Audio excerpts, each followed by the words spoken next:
Hey YouTube, it's Ashley and PG. We're gonna see how far we can get with what we've got. And today we've got the Otterbox Lumen Series case. This is a MagSafe case for the iPhone 14 Pro. So we're gonna go ahead and open it up and see what we've got. Now, if you watch my previous videos, especially the unboxing of the iPhone 14 Pro, you'll know that I selected the silver color because I'm always using a case, as I said in that video. And I thought that this case complemented this iPhone very well because in the advertisement of it, they have, white in the background and then it follows through with a black on the bottom. So this color combo would transfer right over to the phone. I can't wait to see how it looks, so we're gonna go ahead and put it on. It does have quite a bit of dust in the box, so we're gonna go ahead and get that out. All right, so we'll go ahead and put the phone in the case.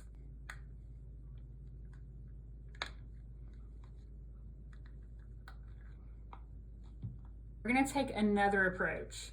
Usually I will put the volume rocker in first, but let's try inserting the top of the phone first. Okay, so now that we've got the top, we'll see if the bottom can click into place. Not wanting to do it, so let's try putting the power button side in first.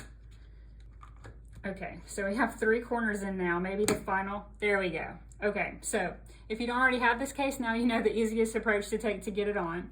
Obviously a very solid fit considering how hard it was to get on the phone. Now, the first thing I noticed about the case, and something that they advertise as far as protection, is the raised bezel. So all the way around it, I wouldn't call it bulky, but you definitely have a lip around your screen, which is good for drop protection. Coming to the back here, we'll just take a minute to look at that because this is one of the main reasons I got the case. I like the nice fade into the color of your iPhone at the top, and I like the play on the white and the black. I will say, you may or may not be a fan of this very high gloss black. It's kind of like a piano black, and I'm curious as to whether or not it'll hold smudges or fingerprints very well. It seems like it will, just by looking at it. Also, it has a very rubbery or kind of sticky feel when you're holding it in the hand. Now, granted, that is compared to this leather case that I've been using, which is quite the opposite of that. As I said in that video, this really feels like an extension of your hand. It's very comfortable. It's neither cold nor hot. It's just kind of whatever temperature your hand is, really. And again, I know that sounds funny, but it is a comfortable case. Just feels very natural. So moving to something like this, where it does feel a bit more sticky and you definitely know that you have something on your phone. It's also bulkier than your leather case, so that's just something to take into consideration. Let's look at the cutouts. Very deep cutouts. So you add quite a bit of bulk to your phone when you're using this case. More so than you might think because those cutouts are actually quite deep. And if you're looking for a lot of protection, or I wouldn't say maximum, but I'd say maybe medium protection, then this is certainly something that you would want to look into.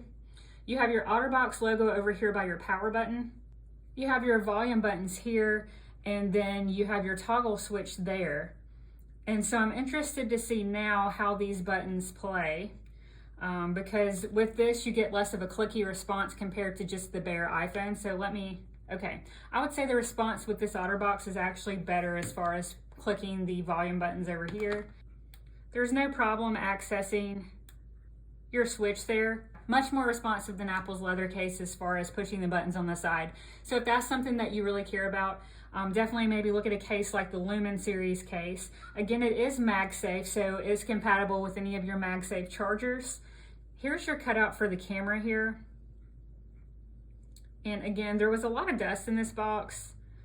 So there's a lot of dust around the camera cutout, and I try to keep my camera as clean as possible just to take the best pictures that I can.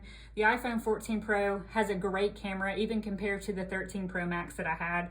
I've just been very pleased with it. So those were my first impressions of the Lumen Series case. I'm gonna flip the box over and see if there are any points that they advertised that I missed. It says sleek, pocket-friendly profile, and I imagine that it is. Again, it's a little more sticky. It has a little bit of grip to it. So if you're kind of clumsy and accident prone, I would think that this one would be more likely to slip out of your hand. This one is certainly not going anywhere if you're remotely trying to hold on to your phone. I can definitely give it that. As far as sliding into the pocket, I can try that off camera for a second and kind of let you know if it kind of sticks going in or out. There's more grip to it, I will say, than to the leather case, but no problems putting it in the pocket. And it says that it's scratch resistant, which is actually important to me. I love the durability of good products. And so unlike your leather case here, I didn't intend for this to be a comparison video, but obviously it is. This is gonna scratch and fade over time. That's just the nature of this case. This claims to be scratch resistant, so that's a good quality to have. I'll definitely come back and let you know if it does scratch. If it doesn't, we can just leave it at that in this video. Okay, and the only other point that they wanted to advertise was the raised edges, which we already discussed, that protects your camera and again on front your screen. All right, so now that you've gone along for the ride, what's a few more steps? Hit like if you enjoyed the trip and be sure to subscribe so that you don't miss future ones. Thanks for watching.